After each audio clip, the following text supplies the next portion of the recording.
Today is a day for all you Town Hall 12s out there. I know how difficult it is to defend at Town Hall 12, but we've got a great anti-3 base for you here, built by one of our own Maxi of Blueprint.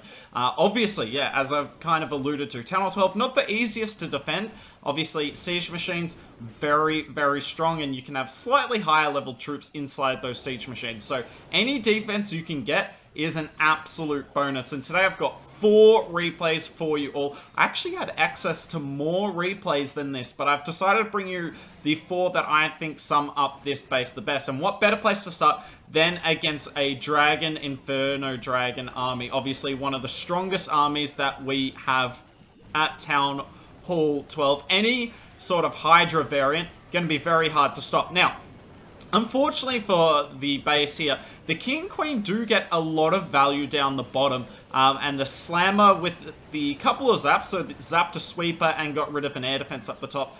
The Slammer is going to put in really good work as well, but the most important thing to note here is the Eagle and the air bows on the back end. They are still up. Yes, we have given a lot of value to the Slammer and to the heroes, but you can't stop everything at Town Hall 12. So what has Maxi made sure here?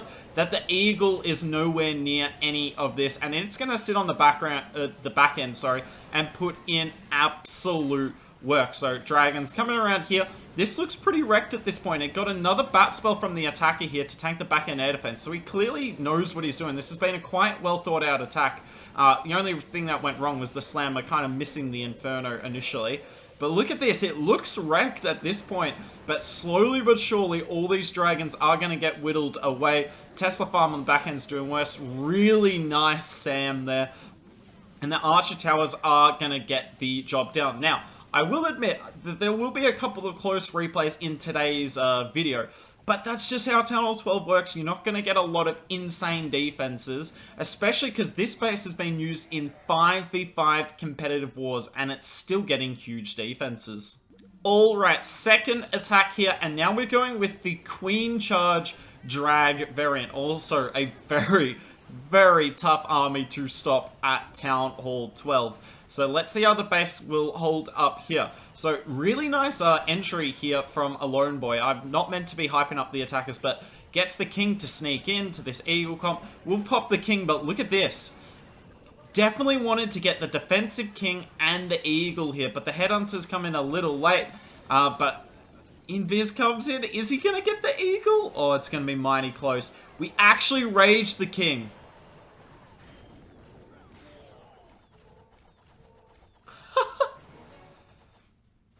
Interesting. That was not what I was expecting to happen. As you can tell, I haven't necessarily watched the replays as much in advance, so I'm kind of reacting the same as you guys. But you can tell, force an extra rage out of the attacker, and still the Queen goes into this compartment that clearly did not want her going into. The Drags come in from the top. We've got the Blimp selected because we're going to Blimp long here. Look at these healers as well. They are in a lot of trouble. That core multi plus a couple of well-placed red bombs there, and here comes the Blip. Now, I didn't see the Tornado in the first attack, and I think the Tornado Trap, one of the most important things when it comes to particularly anti-3s, to see how you defend these blimps. And look, the Tornado Trap is right there in between the multis, so that looks like an anti-Lalo sort of one. So unfortunately that does mean the Town Hall goes down easy. Now if you want, you could potentially move that Tornado Trap near the Town Hall to stop blimps, but honestly, if Maxi's got it like this, I'm not going to doubt him. He knows what he's doing. And I mean, look at this. The Queen died so quickly here. She was dealing with a lot of damage in that bottom compartment and just didn't have the spells. That extra rage used on the King cost a Lone Boy in the end. If he has that rage, the Queen maybe lives, but really nice defense there. And look, the Dragons are just slowly going through the base, but we all know that's a big, fat defense. So let's get into the next attack. Alright, this is going to be a Zap Hydra sort of army. Well, not Hydra, sorry, a Zap Drag. You've got the Dragons and the Inferno Drags together. Obviously, I am showing a lot of spam in this video, but I mean, that's what a lot of you guys will be running into, spam. And I know when we post bases on this channel, you guys are all like, well, what about this spam army? It would work.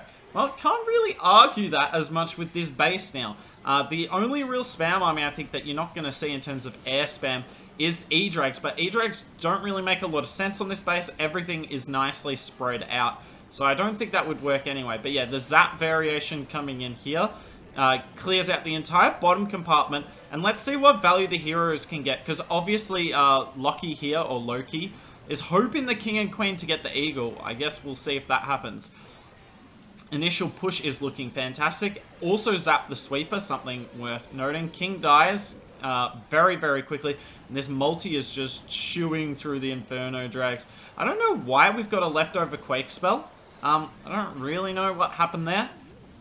Anyway, we'll roll with it. But yeah, look at these core 2 buildings here. And this is the exact reason E-Drags would struggle, because they would struggle to path to this core Warden and this core multi. And we've already seen that deadly combo hurt the Queen charge in the final attack. And now it's hurting the air spam in this attack. It's a really nice center of the base. That's what I really like from Maxi here. Now, the King and Queen did actually clear most of that Eagle comp, but if you don't clear out the core compartment, you have absolutely no chance, as you can tell. There is still 1 minute left in this one, and this one, I believe, actually gets a little close. This will get all the way to 98%. Guess which 2 buildings are going to be left up, though. I think that's pretty easy. So, this is the exact sort of thing where a lot of you will go, well, my base got hit for 98%, this base sucks. But you look at this base, it did a pretty good job, stopped this army, and it wasn't really ever at threat of tripling. I've got one more replay for you guys. We're going to dive straight in.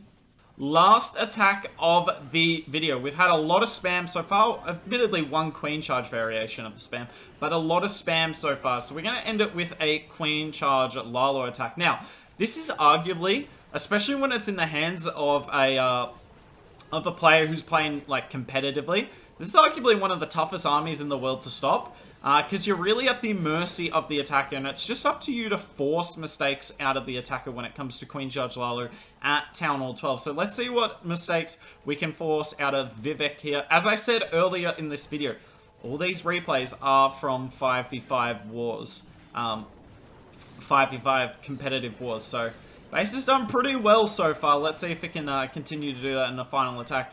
Really nice funneling for the King here. It's just not much you can do about that. Let's see how much value the King will get in that bottom compartment. Queen charge into the Eagles going fantastically.